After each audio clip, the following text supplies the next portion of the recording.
Czech Republic, would you mind also sending that back just with your full names for the Firebase ballots we have to fill out? We actually need to manually type in your names, unfortunately. So yeah, that'd be quite helpful.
And then Audrey, I'm not sure when you came in, are you able to see their speaking order in the chat, or do you need me to just quickly resend that?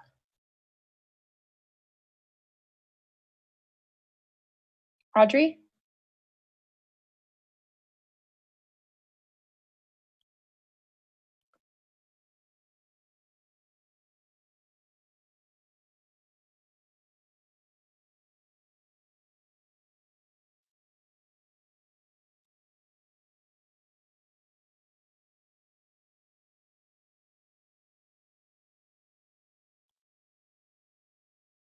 Audrey, are you able to hear me? Yeah, I can. Oh, okay. Can you see the names inside the chat, or do you need them to be resent? I need them to be I'm a trainee, right? So I just logged on and I just have. Yeah, no problem. Yes, you are, but here I'll send back the names just so you can keep track of if I am a trainee, I don't need the names actually. I'm all good. Okay, for sure. Yeah. Okay. So if that's the case, I think we're ready to get started unless anyone has other questions. I will project up the time.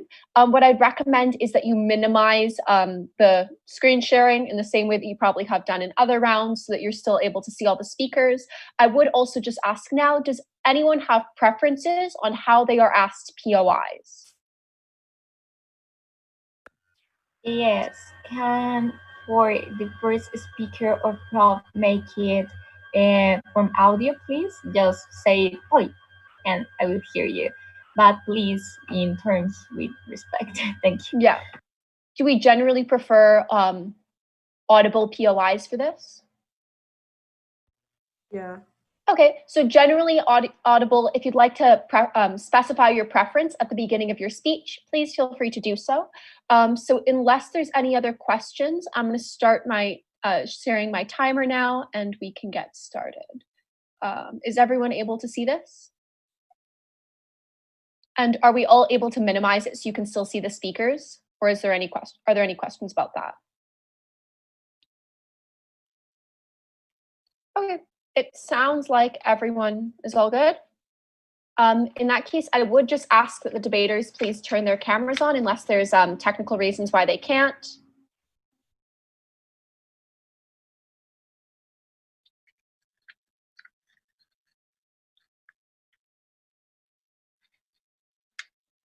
The rest of the debaters, are you able to turn on your cameras, or are there technical reasons that prevent you from doing so? There we go, okay.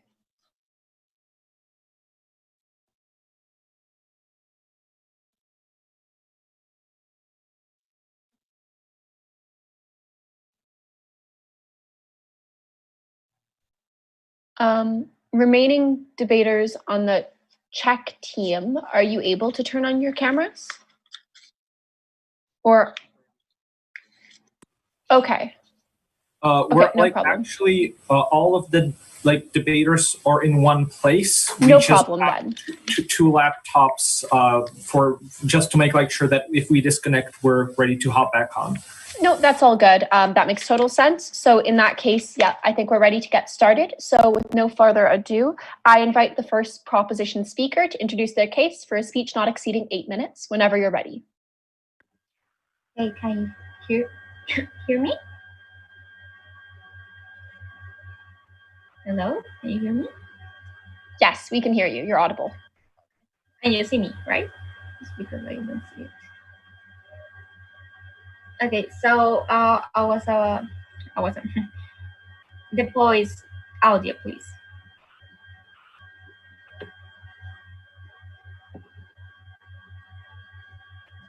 Judges, in Bangladesh, the company of Zara, that is a multinational company, have these chains like the distributors, and they pressure them with time, with long working hours, and with a low compensation in the economical terms. What is the thing? For this reason, Team Colombia is really proud to defend the case that the multinational responsibility for the human rights abuses should, and these companies will be liable for the human rights because they are directly responsible. So the metric of this debate will be on which side of the house is the responsibility of these abuses and how the human rights are better. So the problem, I will start with the problem that is in the status quo right now. The problem is that first, there are many cases of human rights violations and abuses, and they are not being resolved, and we don't even know it. Second, these companies and these multinational companies are paying more attention to the economical part and not to the human life. So what is the thing? Our mechanism, or our what we define as liable, is like penalties. Like this responsible will be, we have penalties like a company that in the economical way and the distributed way and another ways, like you have to pay money and you have to you can distribute to some parts of the world. That's one penalty. And also the company must pay the victim in the economical term or social terms. But our case is split. We have 3 arguments for you judges. In my speech, I will explain 2 of them, and my second speaker will explain the third one. But after the POI. Okay, so you mentioned Bangladesh at the beginning of your speech. However, through the textile industry, tens of millions or millions of women have been able to economically empower themselves and save enough money to send their children to schools. Okay, thank you so much. Yeah, if you have enough possibilities to do that. In the reality, how the people can get money is between those countries and between of what we are going to call the sweet shops. So to the first argument of our case, I will say to you the first thing of these sweet shops. What happened and what is a sweet shop? This sweet shop is this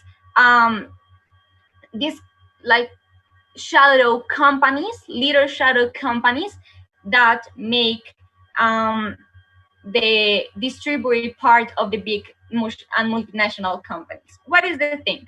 The multinationals are 2 things: aware and not aware that these abuses can happen. First of all, when these are aware, what we think that this responsibility should be in them, because the nationals are aware. The multinational, when they know what they're doing, they look to these other places to look if the material things, to look cheaper things, to look because the workers are being abused, and for that sense they are cheaper, and that's what the big companies look for because they are aware, because it's cheaper. So what is the reason? What is the thing? These multinationals know that this pressure them with time, with working, and with not financial compensation. Sorry. So what about companies like H&M who have built their business model? wait, what happened? I didn't give you a point. So I will continue. These companies are the main reason why the sweet spot exists. Why? Because the sweet spot exists and their interesting is to be contracted by these big companies. What happened? When the big companies stop doing this and stop contracting these people, what we do in ultimate is stop making these sweet shows, because the interesting is to be contract. And if we put the responsibility to the multinational, they will take into the account the rights of the rights of the humans and how these sweet shows are operating, if they are doing all right with these people or not. In that sense, when the nationals are paying more attention to this, these sweet shops will start to decrease. We think that is awesome in the way that these sweet shops are really abuses their people in the distributed part. And when we do this responsibility, that won't happen, because we stop of doing the sweet shops. POI? No, wait me a second. And also, when the multinational are not aware of this, that this kind of stuff are happening, when we put this responsibility to the companies, it creates more concern. It worries more the companies of what I'm going to buy, what distributor I'm going to choose. In that sense, I can see, because I will have the responsibility and I will have penalties if we abuse the human rights. What I will do is to pay more attention to what I am buying in terms of distributions. That will be awesome, because we can have more surveillance of how the change of our company, of our change will work. In that sense, we can see, like the example that I was saying to you of Bangladesh. Sarah knows that Bangladesh is doing that, but they are doing nothing. So when we have the responsibility in this multinational, there are more incentives to make that, to resolve this kind of things. So compared to the work of the opposition, well, multinational companies all around the globe are producing by human process and nobody's paying the consequences. In our world, the multinational companies pay for the action and the consequences they bring, and in that sense will be better. So after my second argument, can you please tell me the two POI? POI? Please, answer. 1, 2, 3. No, okay. The interest of this multinational, what is the thing? This multinational have a name on their. So what is the thing? They have to protect this name. They have to protect this popular endorsement that they have. So they are more interesting to the multinational, these companies, because they have this name. In that sense, they will worry more if we put the responsibilities, because they have a name to defend, because they have a name to support. In that sense, when these cases of abuse happen, there are more incentives in our side when we put the responsibility to the people and to the companies that have a names, because that creates because that worries the companies, because they don't want to lose popularity. In that sense, we see how in the other side, if we don't do this, we don't have incentives to resolve that things. So thank you so much. I thank the first proposition speaker for their speech. I just want to remind everyone there's 1 minute of protected time on either sides of speeches. As well, wait until someone calls on you before interrupting with POIs. Okay, with that, I invite the first opposition speaker.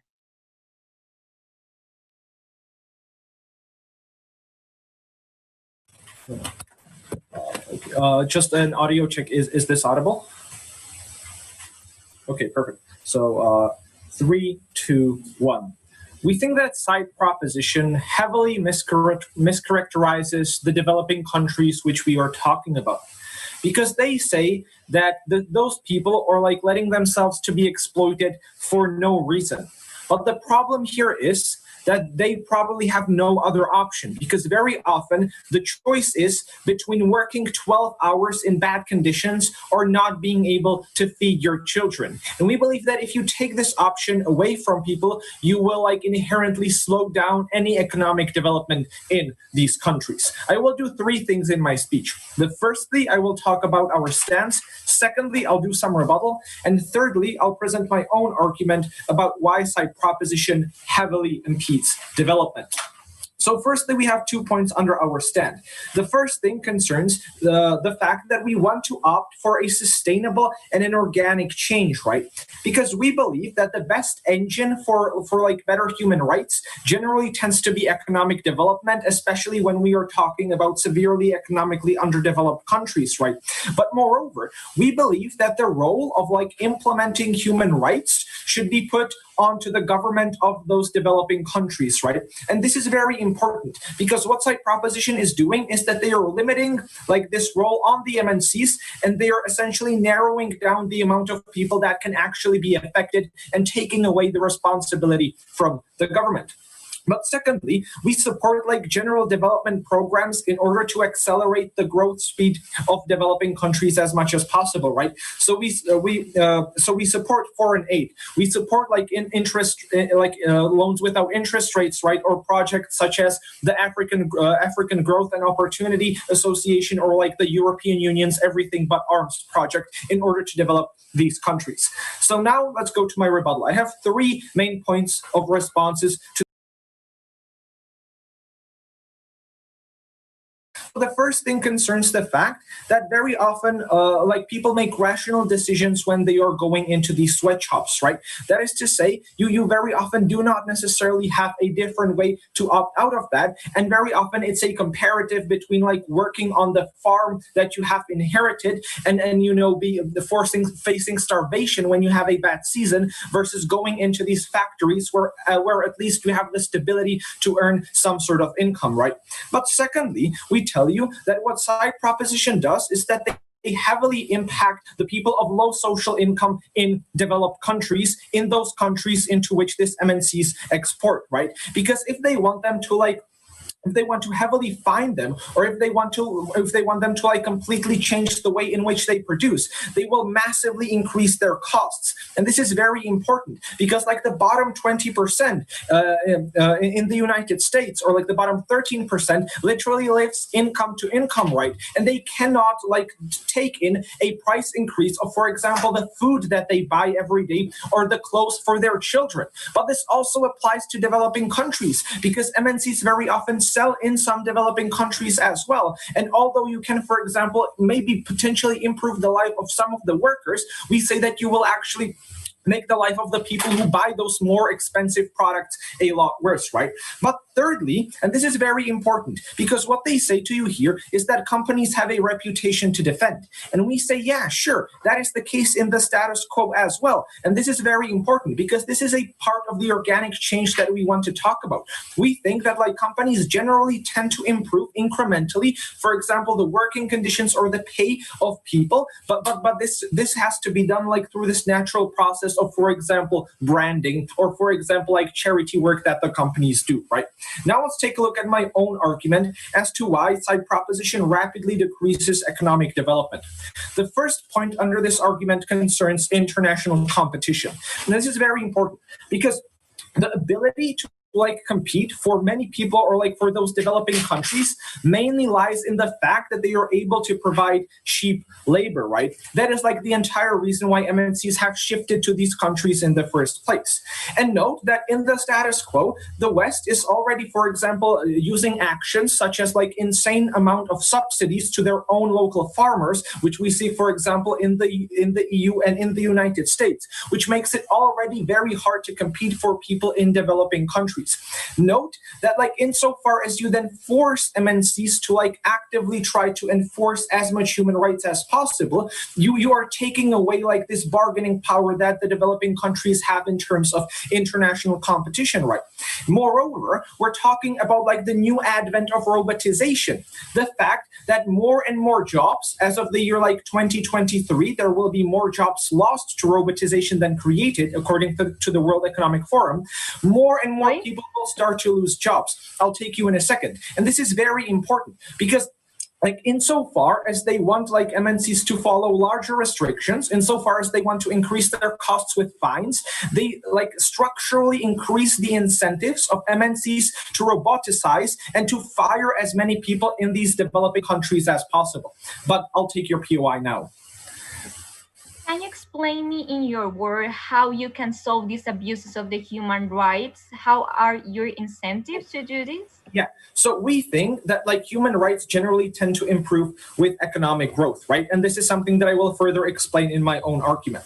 So I have like explained two different examples, right? Like the subsidies and robotization, but note that there is this like general mechanism of competition and a structural reason as to why when MNCs are forced to implement this motion, more people are likely to be like cut off, right? Because insofar as right now that I have to like follow all of these restrictions, my costs increase. I am more likely to, for example, buy tomatoes in Spain instead, where they are heavily subsidized by the European Union, and I am likely to take a different supplier. Or I am more likely to like actively robotize my workforce, right? Because this decreases the costs, right? And this is important because then you cut off the people in the developing countries, because then they are left without a job, which is a much worse option. Or maybe they can be recruited by a local company in those countries, but note that the regulations that side proposition talks about do not apply to these local companies, and they are likely to exploit them even more. And here we get to a long-term comparative with economic development.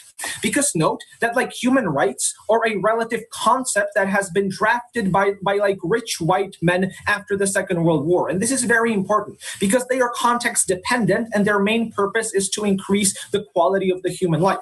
But we say that when you like have the choice of working in hard conditions versus not being able to buy a jacket on a cold night, or toiling soil for 12 hours versus not being able to put food on your table for your child, we say that taking the former option is a better one, even at the expense of human rights, because you have worse threats that you have to face.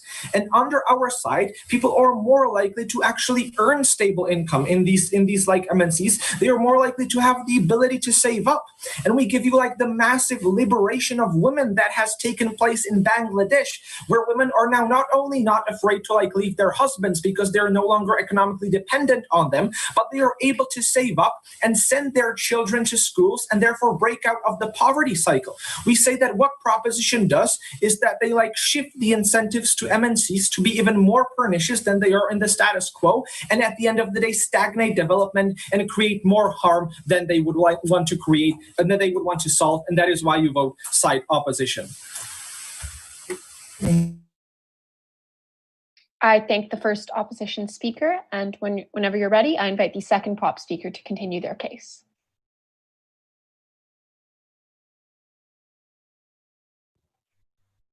Can everybody hear me? Okay, first of all, I'd like to say that I want to receive my POIs via audio, and I'm gonna set up my stopwatch. Then I'll count to 3 and begin my speech. So, give me a second. 1, 2, 3.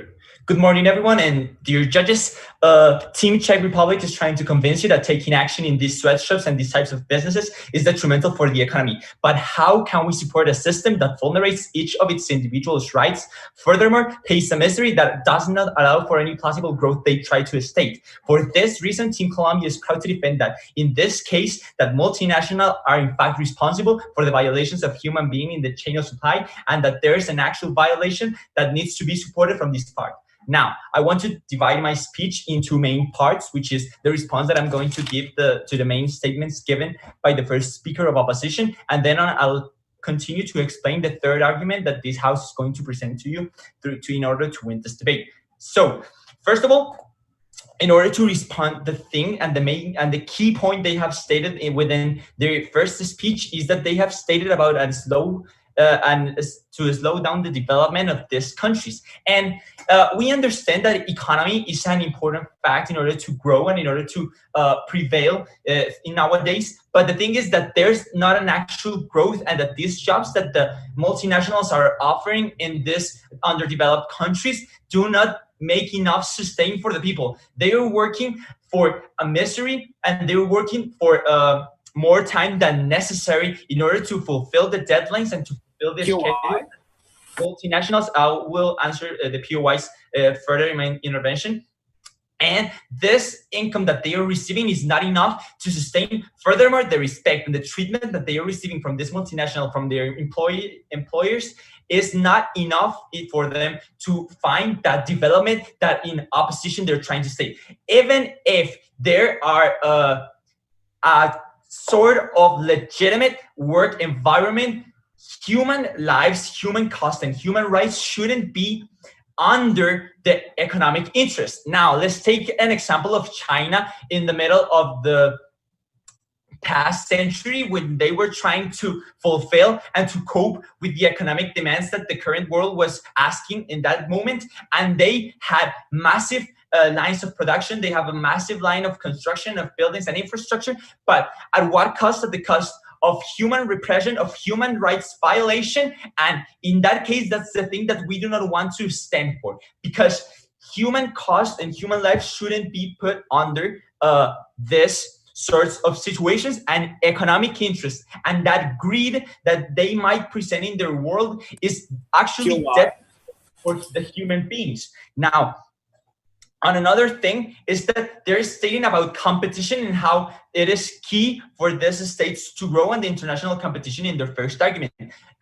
But the thing is that the way that these multinationals and the developed states work is that they ask or they give loans to these underdeveloped countries, to these underdeveloped working places. And the thing is that via interest and taxes, they end up damaging more the economy, because they do not make enough income in order to repay the debt that they're managing to accumulate throughout the years. They are under the orders of these developed countries, of these developed multinationals. So the case that they are trying to present in the first discussion and the first speech of opposition is that there's going to be an economic growth. Well, I have proven throughout this response that the economic growth, even if it is achievable, is going to go over human rights violations.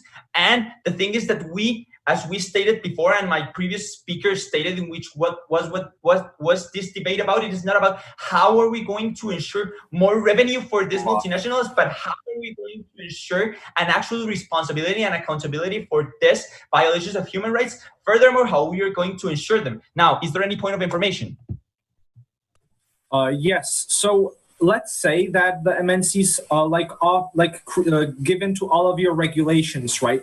Don't you think that they will then have to cut costs in other areas, such as polluting the environment more or paying people a lot less? I understand your information, but actually there's not an actual need in order for them to reduce their costs and their expenses, because the reason why they are paying so little to these individuals and the reason why they're exploiting these peoples in underdeveloped countries is because they're making tons and tons of revenue, and they want to keep improving their revenue instead of finding benefits for the other people. So the leverage that these nations and multinationals have made up of the violations of human rights they have been constantly perpetrating throughout history is the one that would allow them to make these sorts of decisions, make these sorts of protections in order to ensure. Because the thing is, they are able to contract these human beings, but the thing is that they cannot keep on contracting them on the measurements that they have been doing nowadays, because they haven't prevailed human rights and human necessities, and they have put above them the economic necessities and their greed. Now, the third argument that this house wants to bring is the argument about how the multinational responsibilities work.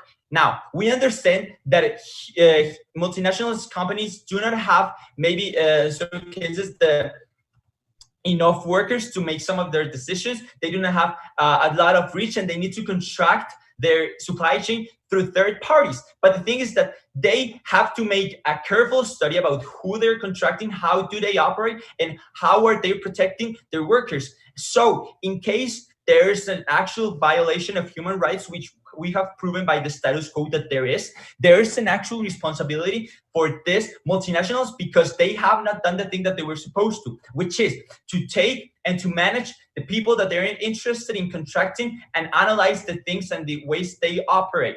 because if companies do not take the time to analyze and to ensure that that the environment and the way that they're going to supply the world, they're going to supply themselves, isn't the one that should be according to human rights and according to the many laws regarding this topic, then they're the main responsible for not fulfilling this job. So this is why this is important, because we have stated about how there's an actual connection to how this there's some possible negligence in these multinational companies regarding the responsibilities they hand to third parties and the responsibilities that they themselves keep, such as the ones stated in the previous arguments presented by my first speaker. So beginning with a summary of what has been the case of proposition throughout this whole debate. Well, we've been giving 3 main points and 3 main arguments about this debate, and it is that there's a conscious abuse about from these multinationals when they willingly decide to exploit the people in underdeveloped countries, giving them low salaries and giving them poor working conditions, that they have a name that they need to respect in the international way, due to the status that they receive as a multinational company. And third, we have given you the point on which how their responsibilities work and how they are in the duty to fulfill and to understand how the people and the parties they're going to contract need to work. Furthermore, I have explained to you why the things that were given by the opposition speaker do not fully satisfy these issues of this debate, because they do not actually make the status quo better, but keep on detrimenting it and keep on vulnerating these people that we've previously stated throughout this debate. Hence, we are fully honored to defend this motion. Thank you. I thank the second proposition speaker and invite the second speaker on opposition to continue their case.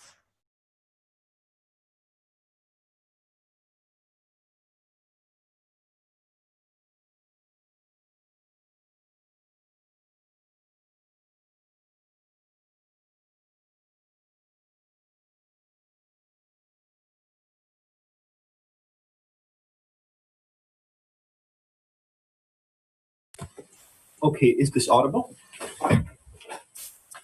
Yep, awesome.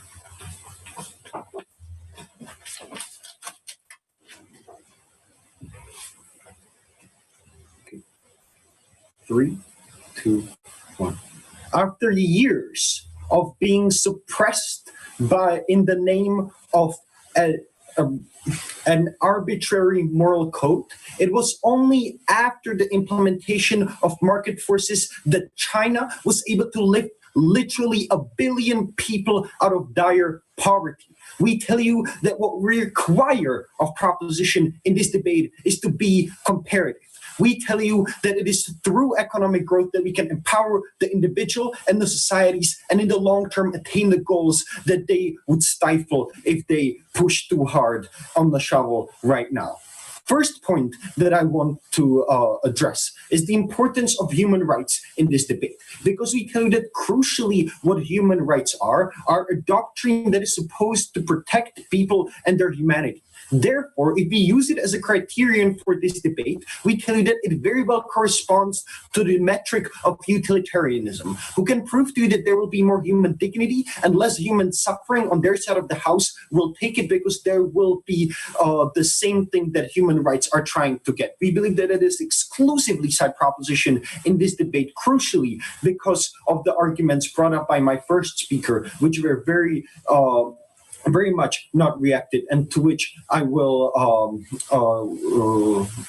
about which I will talk right now. So firstly, let us analyze why there will be less economical growth on side of proposition. Because we tell you that oftentimes, and it is this profit incentive that the second speaker of proposition has missed in his POI, that will make these companies either leave or cut down on other beneficial work that they would be doing for the society. What do we mean by this? If I am H&M, then the reason why people are buying my clothes is because it is so cheap cheap, is because they are so cheap. Therefore, we believe that increase in prices would drive away my customers. Therefore, if I all out of a sudden cannot rely on the cheap labor in these countries, I will do one of two things. In the worst scenario, I will leave altogether, or in the better one, I will cut down on other beneficial things. Under those, you can imagine such things like charity that these companies are incentivized to do in the name of corporate social responsibility, because that is how they deal with the pressures from the West. We tell you that oftentimes these companies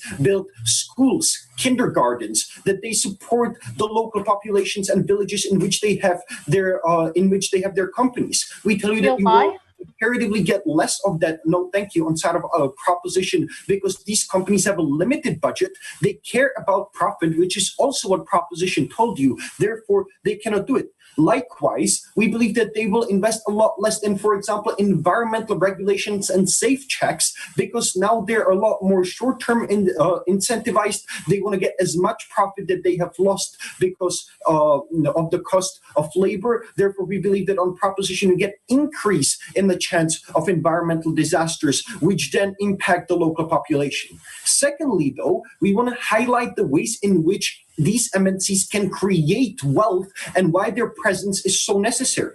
We bring you 4 factors here. Firstly, it is foreign capital, because what proposition needs to realize is that there is very little foreign money in these companies in developing countries without MNCs bringing it over. They paid with hard dollars. We tell you that this is crucial for the development of these economies, which oftentimes do not have a stable currency. We tell you, secondly, that they bring know-how, because they bring technologies which are unknown in these countries. They bring approaches to business that are unknown in these countries. They also have an incentive to educate the local population, will create more beneficial conditions and better workers for their companies. We tell you that this know-how would be lost if these companies just left. We tell you that they bring technologies which otherwise wouldn't find their way, I'll take you in a moment, into these countries, which again has not only educational value, but also value for businesses that will be that will have access to these technologies and know how they work. Go ahead. Okay, as the motion say, can you explain me why the company should not be liable of these abuses, please? Okay. We tell you that they should not be liable because the end impacts of them being liable will fall heavily on people that do not deserve that it should be that bad. Okay, and last point here is infrastructure, because we tell you that they can build roads which can then help local incumbent businesses come into being. This is extremely important, and I believe this will answer your POI, because we tell you that it crucially empowers people on the individual level, because we tell you that what proposition needs to realize is that there are oftentimes even worse decisions and worse occupations that people can come into if they do not work in sweatshops. For example, they can get involved in the drug trade, in the sex trade. We tell you that oftentimes for them, working in a sweatshop is the better alternative. Therefore, we believe that it is a lot less dignified life if you're forced into sex work job, because other jobs are not available in your area. Secondly, here, we believe that it empowers you on the collective level, because we tell you that if you have a stable middle class, you are a lot more likely as a civic society to pressure your government into keeping better checks and scrutiny over all the local companies. Therefore, notice how that also undercuts their benefits, because we tell you that if people are richer, they can then, through empowerment, take care of their own well-being and achieve the same benefits that proposition talks about here, namely human rights. But lastly, I would like to posit the stakeholder of the people and what happens to these people outside of the workplace, because they only want to talk about human rights and human abuses in the workplace. But we tell you that if you do not have money, then perhaps you will have a less dignified life outside of it. Perhaps your children and your parents depend on you, and you would much rather sacrifice yourself for their own benefit. We tell you that they have to engage with these stakeholders because they impose their own moral choices onto these people. We believe that we should empower the individual instead. In my extension, I'm going to talk to you about the centralized role of the state. I'm going to talk to you about why we need to protect the most vulnerable in this debate, and those are those that do not even work in these MNCs in the first place. And we tell you that it should be the state that takes control and scrutinizes the entire economy across the board, every single company. Why will there be less centralized control on proposition? Because we tell you that there will be less international pressure, first of all. It is because in the diplomatical sphere, states will feel like they have done enough. It will be that, like, on the individual level, you as a consumer do not want your Nikes to be created in a sweatshop, and in extension, therefore, you care about the working conditions in the third world. But if you know and you have a guarantee that the products that you wear are from a safe source, you will no longer have an incentive to care about the third world. Therefore, this incentive diminishes. Notice that this also reacts to their policies, to their argument about branding and how we can get more control in that way. Overall, we then tell you that the local governments will have less incentive to take care of the other companies that are not MNCs. This is crucial because we tell you that then other, even worse, local human rights abusers can come in, step in, and exploit this vacuum of control. But moreover, we tell you that it is fundamentally wrong that your human rights depend on the fact whether you work in a supply chain of an MNC or not. For those reasons, you should oppose this motion. I thank the second opposition speaker and invite the third proposition speaker to close out constructive speeches for their side of the debate. Yeah, before I start my speech, I'm gonna turn off my camera because I have a bad connection, so sorry for that. So give me a moment, please.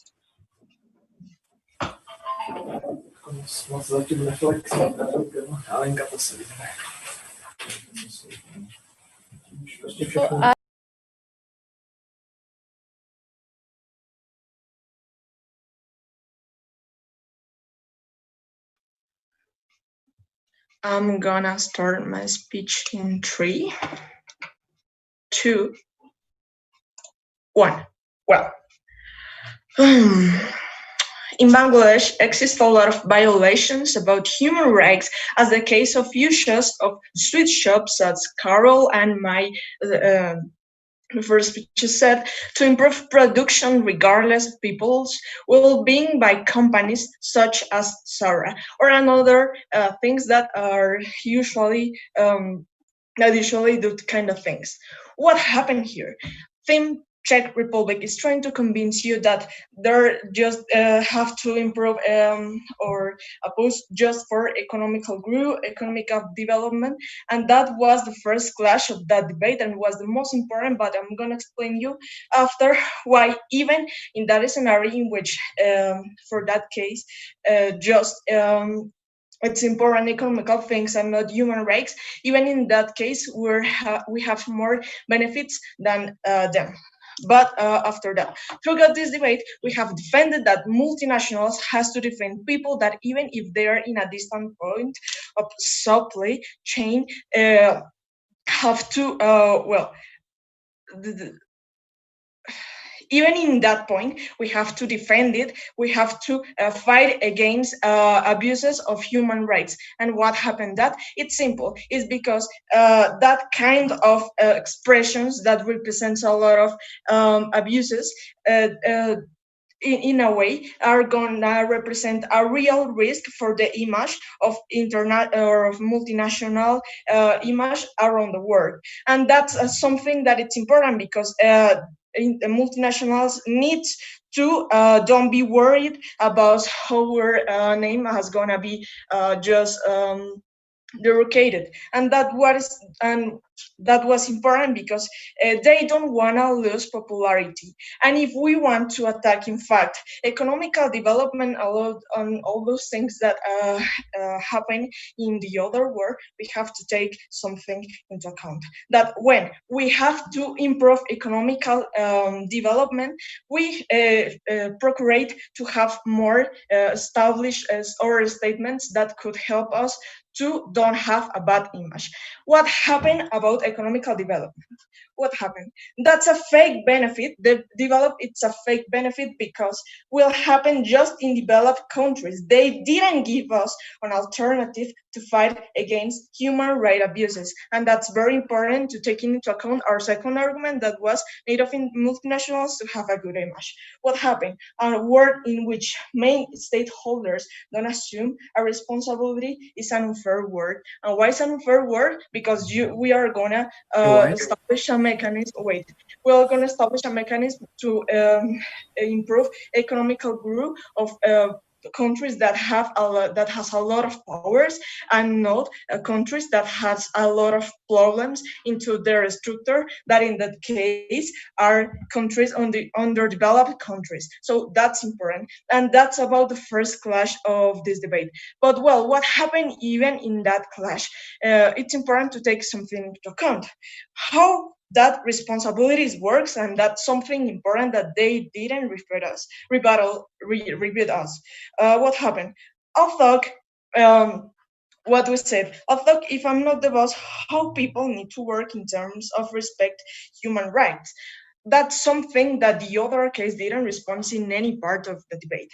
What happened with that, and how works that kind of responsibilities, and why it's important to take responsibilities as the main part of multinationals. It's important because I'm responsible of what I'm contract, just because it's my company, just because if even I'm not the boss, I have to has a lot of controls about what I'm contract and what happened, and what that's important, because even if I'm protecting that kind of people that it's working for me, I'm protecting just something called good image, as I told in as my speeches told in their speeches. So what's important here now about responsibilities is important also to take into account that if I'm responsible of what I'm contract, what I'm doing into the structure of my multinational, I have more mechanisms to tack or to impose penalties like economical, or to pay money and to remunerate victims. Even if we explain, well, my mates explain how it's gonna work that mechanism, and they obviously explain that we have more ways to respond to that kind of things. What are that kind of things? That multinationals has to take a lot into account, that if I'm gonna penalize a person with an economical measure, I'm taking more control. And what I'm gonna take more control? It's simple, because in that logic, that kind of person is going to try to make a better model to don't attack human rights. And in that case, if I am promote that narrative that I'm gonna penalize a person who abuse about human rights, I'm preventing that kind of cases. I'm reducing cases of human rights abuse.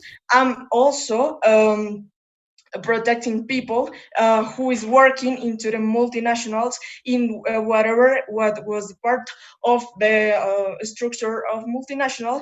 I'm defending my image, that it's a lot of important because of the economical development, that it's the unique thing that it's important for the other chamber. And in this debate, what happened now? What were the questions? Important things and important questions we need to answer is how or in which side of case the responsibility is, and also where are better human rights, and how can we prove that? It's simple, because the responsibility is when the multinationals don't have the power to respond to abuses of human rights. If we have more scenarios to respond to that kind of things, and if we have a specific mechanism to respond to that, we are even if we have that responsibility, we have more mechanisms to don't promote that kind of actions. And obviously human rights are better because the people is gonna be better because we don't have bad environments in which people who works for that multinationals are gonna be just abused because they are underdeveloped countries. That's something that it's important in that issue of if we are talking about not fitting to some kind of classes, we're just we're having more part of population here into that motion. We're defending more things like that. We're explaining more benefits that are exclusive in our case. We're explaining more the essential elements that are important here. We have the we have to repair that people who is victim of that kind of things, and we have a better scenario to respond to that kind of cases. And in that case, I'm very proud to defend that motion. I thank the third proposition speaker and invite the third opposition speaker to close out constructive speeches for the debate.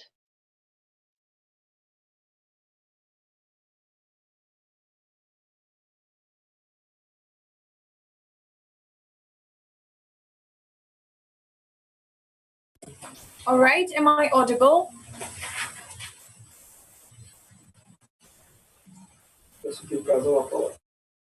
It is not enough for the proposition to say that economic growth in developing countries is somehow fake, that this can happen only in the developed world. No, ladies and gentlemen, the reality what we live in is that there is economic growth in developing countries, and it exists largely thanks to the influence of these multinational corporations that are actively investing into those countries, that are creating infrastructure there and helping the population to go out of this vicious cycle of poverty that the side of proposition is rather locking them in. So what I'm going to do in my speech are two things. First, I'm going to talk about responsibility clash, and secondly, I will talk about which side is more likely to have people in developing countries living more quality life. But before that, let me point out some strategic mistakes made by side of proposition, especially concerning the lack of reactions that came out of their bench. So first, definitely when we talked about in our first argument about the importance of economic growth and how this alternative is better, we had essentially no reaction from side of proposition. That means that all of the constructive that we have given to you is still standing in today's debate, and therefore it should be enough for you to vote opposition. But secondly, they have never really engaged with the alternative when it comes to the fact that we would have sweatshops closed down. What would then happen with those individuals who would lose their jobs? We believe that these individuals are one of the most vulnerable in today's debate, and because of the fact that side of proposition has never provided us with any mechanism of how they're going to help these individuals, we should take this debate for this reason as well. But now let's take a look, no thank you, on the first clash about responsibility. Two things here. First, how the side of proposition is shifting responsibility, and secondly, the best case scenario of side proposition. So first, how they are shifting responsibility. First, what we told you is that we want developing country and the government in the developing country to be responsible for those human rights violations that happen there. And when the side of proposition is in their world, this responsibility is rather going to be shifted on these MNCs, and therefore the government is less likely to care, and is less likely to care, for example, for the local businesses which do not cooperate, which are not part of the supply chain, and therefore where the human rights violation occur. But secondly, what we told you here is this international sphere, because we believe that the international world is likely to not care after that about the other human rights violation that happen in those developing countries. And we believe that this is very problematic, and we've heard no reaction coming to a split argument from the proposition side. So this is this idea of shift in responsibility, and the impact is clear, because when the responsibility is shifted, the likelihood of the human rights violations being solved is much lower, especially for those local businesses when those violations happen. But secondly, finally, let's take a look at the best case scenario of the side of proposition. Yes, go ahead. Can you please take into account that these multinational companies doesn't improve or contribute to the economic of these countries because they are multinational? Okay, just because you're multinational, it does not mean that you don't have influence on the national level of those countries. We have given to you 4 structural reasons in our second speech why they are actually developing, from directing foreign capital to building infrastructure and creating know-how for the individuals. We believe that this is a benefit that are creating the economic growth we want to have. But now let's take a look back at the best case scenario under this responsibility idea. We believe that in the best case scenario of proposition, only a part of the issue is going to be solved, because they're not going to solve all the human rights violation, and because of this discriminatory approach, because your human rights fulfillment should depend on whether you are or are not a part of this supply chain. This is something problematic, and this is something what we've heard no justification from the side of proposition. But now let's take a look at the more practical side of today's debate, and concerning the quality life of individuals in those developing countries. So first, what we explained to you already in our second speech is that when we have a goal of upholding human rights, we the higher goal, the end goal of human rights, it's essentially the quality of life of individuals, is to live a dignified life and not to have to go through horrible conditions. So, for example, this looks like fulfilling your life necessities, such as having enough food, having shelter, and also, for example, sending your children to school. And we believe that for this, you need income and you need to have something to pay for. So because the side of proposition is very likely to have individuals who are going to lose their jobs for the structural reasons we have already given to you in our previous speech, we believe that their goal of upholding human rights is failing because they are sacrificing the human dignity of those vulnerable individuals. But now let's take a look at this idea why those human rights violations are very likely to continue under the side of proposition. This is not true. The alternative of economic growth under our side of the house is much better. So first, what we have already told you is this idea of local companies that do not cooperate with those multinational companies. So in those companies, we believe, because it's likely to be less responsible, as I've already explained to you, they're likely to either keep the same human rights violation as they have, or even make it worse, as they are profit-driven, as when you harm the human rights, you're likely to generate more profit.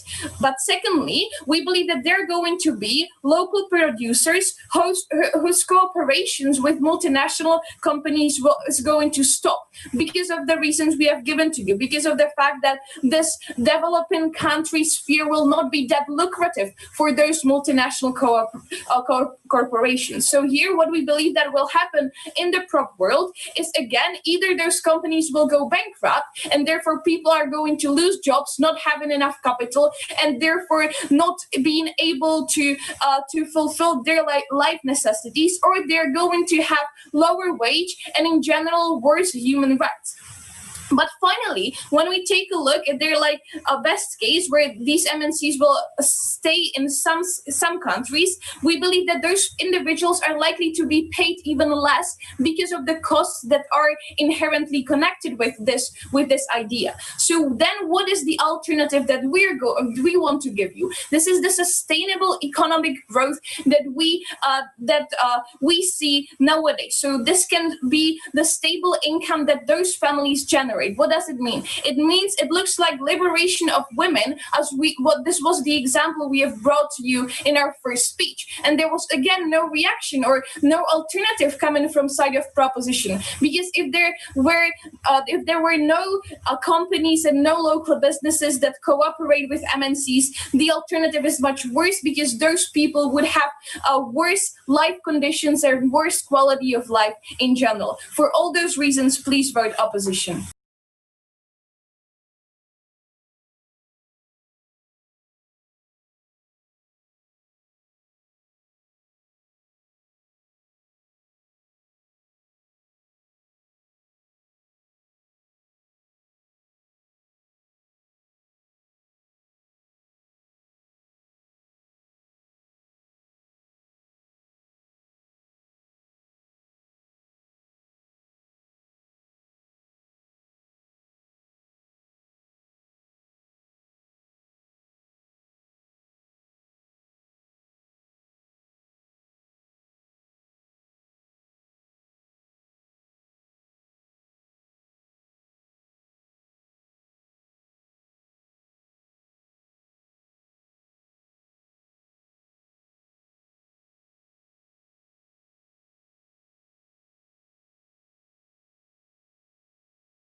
to sell your body. And we think that this is a much more dignified option. But note that we provided a second response here, and this is very important, because human rights are nothing more than a mean to live a dignified life. And we tell you that because of that, they are very often heavily context dependent. And we say that insofar as this is the case, we believe that individuals within these countries are much more able to decide what is the best option for themselves, right? And we believe that it is quite patronizing and condescending foresight proposition to try to impose their Western narrative that has been coined by white men. But secondly, right, what we told you here was that companies very often would have to increase their costs if this policy were to come through, that they might leave, that they might be more incentivized to replace their workers with robots, or that they will be more incentivized to buy like their vegetables in some European country which is already heavily dependent on subsidies and which right now becomes the better option. Note how there was like literally zero engagement towards this point, right? And this is very important because we told you that you can be without a job, or that you might be forced to work in like one of the alternatives that Viktor has painted, or for example that you will have to work in a local company, which insofar as it is not part of this supply chain, will never be subject to the regulations that side proposition wants to so honorably champion. But even if you wouldn't buy this short-run comparative, let's take a look at the one in the long run. Because what we say is that under our side, you have the exclusive chance for sustainable economic development. Because we told you that MNCs bring a plethora of benefits. We told you about building infrastructure, which then can be used by others. We told you about the unique know-how, about the fact that when you can earn more, you can save your spare income.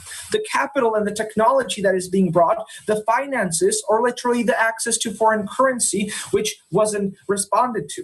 But more importantly was my second speaker split argument, where we talked about how proposition shifts the blame away from the state.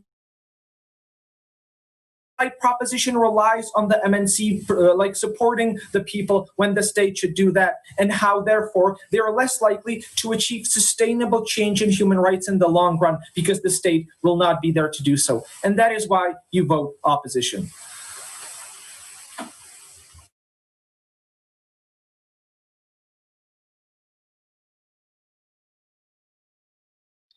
And last but not least, I invite the proposition reply speaker to close out this debate.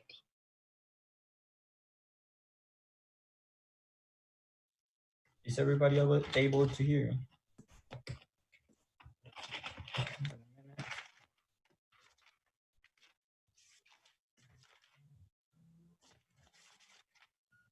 As I did before, I'm gonna set my stopwatch. So I'll begin my speech in 3, 2, 1. Dear judges, the essence of this debate, the spirit and the thing that we were supposed to debate here is whether or not there is a responsibility for these multinationals to answer to these human rights violations. To that, we've presented some exclusive benefits from our sides in which we have ensured a benefit for these individuals. We have ensured that there's a protection and an accountability for these violations of the human rights, whereas opposition has just stated that the important thing is to put the economic growth over the human rights of these innocent people. Now, what happens? Well, to this thing, we've been presented with two clashes. The first one regarding the wrong world with opposition is trying to present us throughout this debate, and it is the development possibility these countries and these individuals have. And the thing is that they've stated that they have received a stable income, that they have received the opportunity to get to a better life, and that these countries have gained the opportunity to receive enough revenue in order to advance to the future. But we've explained that these multinationals not only do not grant enough rights for these individuals, not only do they give them poor salaries, not only do they tax them out for them to not be able, and not only they are able to gain a lot of leverage, a lot of income by going over the rights and the circumstances in which these individuals are exploited on a daily basis. Now, we've brought 3 points that basically summarize why are we supposed to take this debate and why, in the comparison with the world of opposition, we prevail. First, we've explained about how there's an actual intention of these companies to vulnerate the human rights of these people in the first argument that Carol presented, that they say that they willingly go to these nations and they willingly exploit these workers because they know that these countries do not have enough legislation in order to protect them. And they go over that in order to ensure more well-being. To that, opposition says, well, the cost may increase if we start to ensure better guarantees to these people. But the thing is that there's no need to increase the cost when the company is gaining tons and tons of money, is gaining tons and tons of leverage, and can easily give them better guarantees to these individuals without sacrificing the wealth that they have accumulated throughout the years. The second point we've given is that they have an image that they need to represent. And they said, well, they've given the image that they have allowed women in other parts of the world to access the market, but in fact, they have not been able. That's just mere propaganda, and that's just a mere strategy in order to cover up the violations that they have been constantly doing throughout the years, and that in the world of opposition, they systematically have been defending in order to ensure a plausible economic growth and a plausible well-being. And to that, I remember you judges that I've stated the example that countries that have tried to put economic well-being on top of human rights have done so, but have gone over tons of rights, such as the privacy, such as the freedom of these individuals, and such as the guarantees that these individuals receive on their work life. And last but not least, I've presented you the third argument in my second speech, which was there's an actual responsibility, and these companies are in the duty of analyze which third parties are they going to hire, which third parties are they going to establish a contract with in order to ensure a better well-being for their companies. So in case there's a violation, there's an actual responsibility and an actual guilt in these companies because they have not done what they were supposed to, which is to ensure that they're hiring a thing that goes according to the law, according to the well-being of the workers. And that's the thing that we were supposed to prove throughout this debate, not about how these companies are able to find more revenue and to keep on perpetrating and vulnerating the rights of these human beings. And that's why we win this debate. Thank you very much.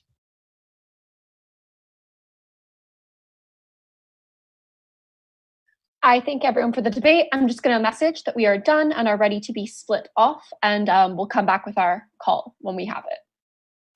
Sorry, you guys.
So can I just confirm that on proposition, we've got Colombia here?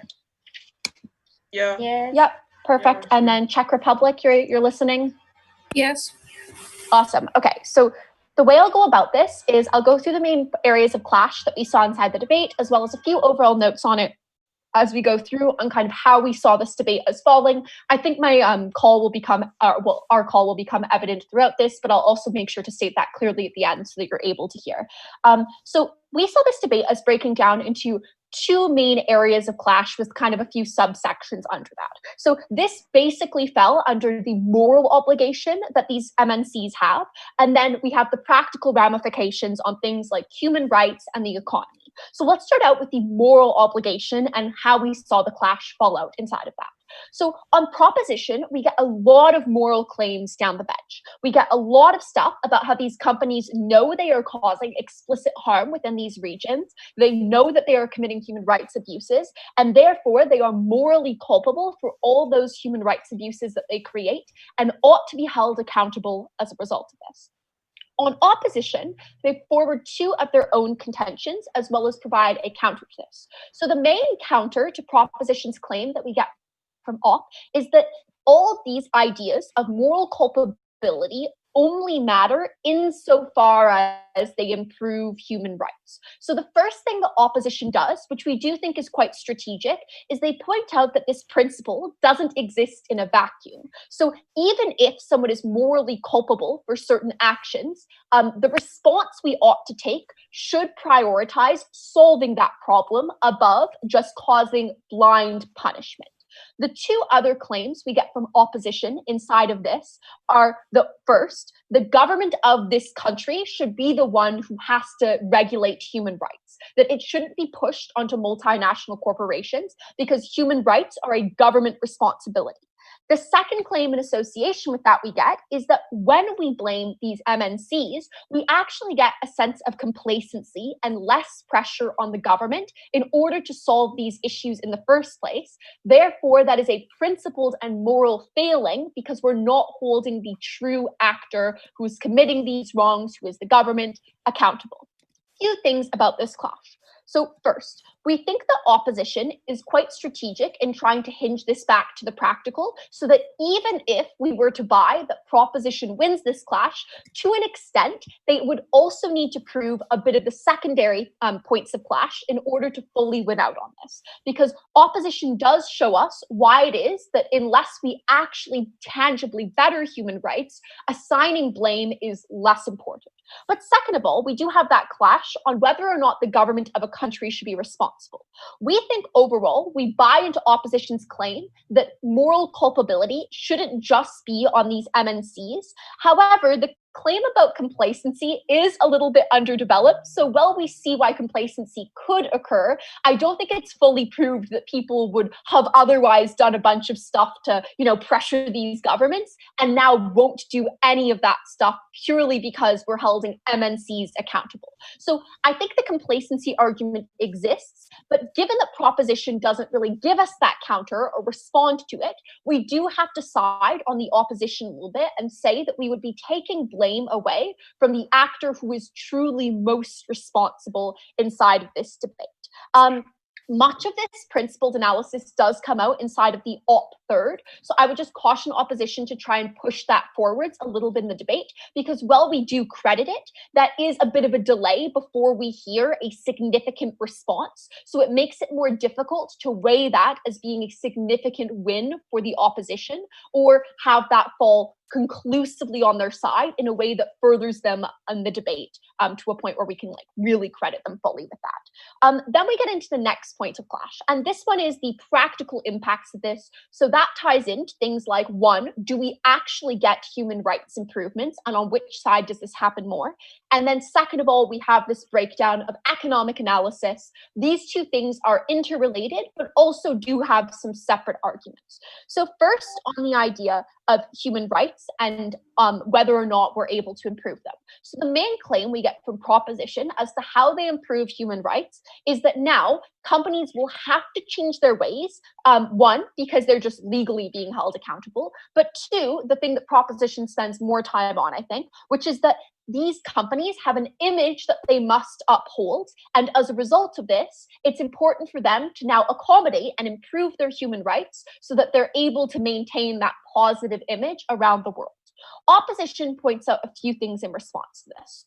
First, I think they correctly identified that if these companies have an image that they need to maintain, that's going to exist on both sides of the house. So there's always going to then be some kind of international pressure to have these corporations stay a bit more on the good side of human rights to continuously improve upon that. But past that, we also get a few contentions that are furthered on opposition, which we find very persuasive in the debate, given that we don't really hear strong responses to them through the proposition. So opposition's claims that they make under this kind of point of clash are a few things. So first, they identified that people are choosing these jobs because they don't have other options. So there is some degree of autonomy in this situation.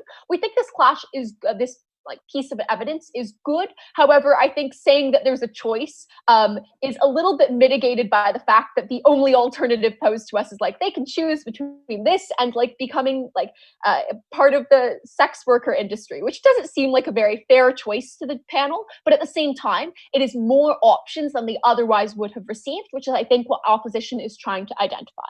The second and probably biggest thing the opposition says under this is that these jobs, regardless of how coercive they are deeply important to these communities because the trade-off is not having any way to feed your child, for example. Although this is stated down the bench, we also just did want to mention we really enjoyed the illustration that occurred later on inside the reply speech, especially, where it was very clearly illustrated to us what this trade-off looks like. And that helps to kind of concretize why it is that this trade-off is so important and we need to have options for these people. This also comes in conjunction with a few claims about how companies will respond. So claims like companies will have to pull out of these areas if their wages now, if they now have to pay more money, or companies will now maybe no longer have the same industry and trade, so they won't have the same cheaper prices, and we might go to countries like America and buy their products instead because they tend to have things like subsidies on them. So now there are no more jobs for the people in these areas. There's no more economic capacity. On top of this, they explain that it's deeply important that these companies do remain involved because they also provide other services inside of these countries. For example, it's claimed that these companies provide things like infrastructure, perhaps they provide charity and education. Well, it's true that this is not very contested, so we do buy into it. A word of caution to opposition, I don't necessarily fully buy in this that H&M, just even as a passive bystander, is providing significant charitable aid in developing nations around the world, but we do end up buying that these companies are important to those communities, especially in the absence of an alternative, given that the only alternative opposition forwards is that local companies will be equally, if not more, abusive, and because we haven't solved the root issue of these countries updating and changing their laws, then we're still going to end up having workers be in abusive conditions. Now, proposition does contend with this when they tell us that these companies don't need to pull out because they are very, very wealthy and can stay in these countries anyways, and it's not actually as difficult for them as they kind of frame on opposition. The one thing here is, first of all, I don't think that it counters all the different mechanisms and reasons why opposition gave as to why these companies will have no choice but to pull out. So, for example, maybe increasing their product costs and how now we'll buy products from America or Europe instead. Is it really contested with? But second, this claim that they don't need to increase their costs or don't need to do that isn't backed with why they won't. So I think saying that they don't need to is probably true, and we do kind of see why these companies are very rich, so therefore don't need to do this, but don't get a thorough explanation of why they won't do this or won't want to preserve those profits. So overall, how we see this point of clash breaking down is, although we understand on proposition that companies may change their ways, opposition does a thorough job of proving that that's not necessarily a good thing. So they not only prove that companies don't have an incentive to become become vastly better, they're probably still going to commit some other types of abuses, whether that be towards the environment or minimizing wages in other areas. But even if proposition's claims that companies will change their ways do come true, opposition also shows why this isn't necessarily a good thing. As such, we give this point of clash quite conclusively to the opposition. In regards to this, because of the fact that overall we perceive this to be the biggest point of clash, and on a principled level, opposition has also proved that we don't necessarily hold the right people accountable. So the idea of accountability doesn't end up being fully achieved by either side. We do feel as though winning this clash does win opposition the debate. So we awarded opposition the debate on a unanimous decision.